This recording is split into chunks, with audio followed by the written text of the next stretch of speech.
السلام عليكم ورحمة الله. أهلا وسهلا بحضراتكم مع بعض في فكرة مؤكدة هتيجي في الامتحان بإذن الله. عايز أكلمكم على ال induced EMF in a straight wire subjected to change in flux أو moves between poles of magnet. طيب تيجي نفتكر مع بعض. معايا بطارية وبنتكلم على ال conventional current. فال conventional current هو flow of positive charges from the positive pole to the negative pole in the external wires. كويس. يبقى في الاكسترنال وايرز ماشي من البوزيتيف للنيجاتيف. طب عشان يكمل مشواره جوه البطاريه، سبوز ان جوه البطاريه البوزيتيف تشارج بتعمل ايه؟ بتكمل المسار بتاعها من النيجاتيف بول للبوزيتيف بول. جميل. بصوا بقى معايا، لو انا معايا ستريت واير قاعد جوه ماجنتيك فيلد هيتحرك توردز رايت. ايدك الجميله اليمين تعمل ايه؟ ماجنتيك فيلد انتو بيج motion towards right، فيبقى الكرنت من تحت لفوق. الله الله، يعني قصدك تقول ايه؟ قصدي اقول ان الكرنت هيبقى دايركتد جوه الواير بالشكل ده. اهم نقطة عايز اقول لك عليها ايه بقى؟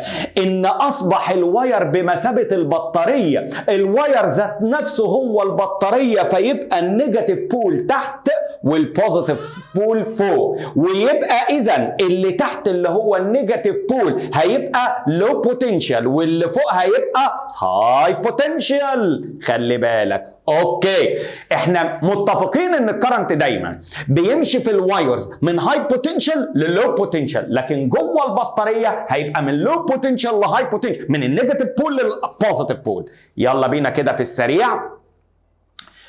A copper wire AB of length L is placed in the same plane of the page and then it is moved perpendicular to a uniform magnetic field.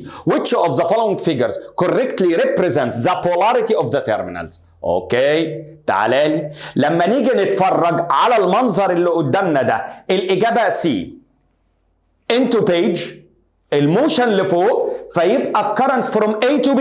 فلو current from A to B أصبحت ال A negative pole وال B positive pole. جميل. طيب ما تيجي نطور الفكرة شوية دلوقتي. In the figure wire ZY moves to the right perpendicular to the magnetic flux density B which is directed into page as indicated in the figure. Which of the following choices is correct? طب تعالوا الأول نفكر مع بعض. A magnetic field into page motion towards right، يبقى الكرنت جاي from point Z to point Y، يبقى ال Z هي negative pole والY positive pole، ويمشي الكرنت بالشكل ده. الله الله الله الله الله، الانديوزد كرنت هيقابل الكرنت اللي جاي من البطاريه، يبقى معنى كده ان الكرنت في السيركت دي هيحصل له ايه؟ هيقل. يبقى اليومينيسيتي اوف ذا لامب هتقل، ونقطه واي هي نيجاتيف بول نقطه زد هي النيجاتيف بول والواي هي البوزيتيف بول، وبناء عليه يبقى الاختيار كالاتي: